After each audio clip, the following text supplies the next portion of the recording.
ஒரே உள்ளமும் ஒரே உயிருமாயிருந்தனர். தூய் ஆவியின் வருகையில் தங்களின் வாழ்வில் மாற்றம் பெற்ற சீடர்கள் மக்களின் வாழ்வை நோக்கி பார்க்கின்றனர். அவர்களின் வாழ்வு கிறிஸ்துவ நெறியில் இணைக்கப்பட கிறிஸ்துவத்தின் அடிப்படை பண்பான அன்பை அவர்கள் உள்ளத்தில் விதைக்கிறார்கள்.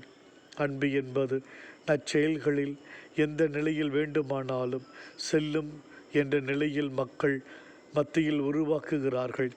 கிறிஸ்துவர் வாழ்வு என்பது ஏட்டளவிலோ பேச்சளவிலோ நின்றுவிடக்கூடியதல்ல.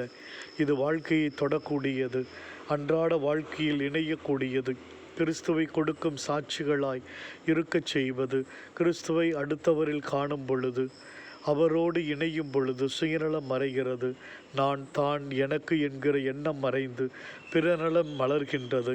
எல்லாம் நமதே, எல்லோருக்கும் எல்லாம் என்கிற பகிர்வின் மனது உருவாகுகிறது. யாருக்கும் எந்த உடைமையின் மீதும் பிரியம் கொள்ளவில்லை.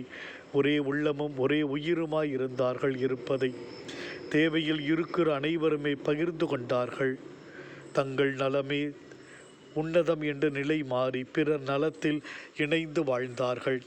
அப்பேற்பட்ட ஒரு வாழ்வு கிறிஸ்துவ சாட்சியத்தை வெளிப்படுத்தியது. ஆண்டவரே, நாங்களும் எங்களுடைய வாழ்வில் எங்களுடைய சொல்லிலும் செயலிலும் கிறிஸ்துவ சாட்சியத்தை வெளிப்படுத்த வாழும் வரம் தாரும். ஆமேன்.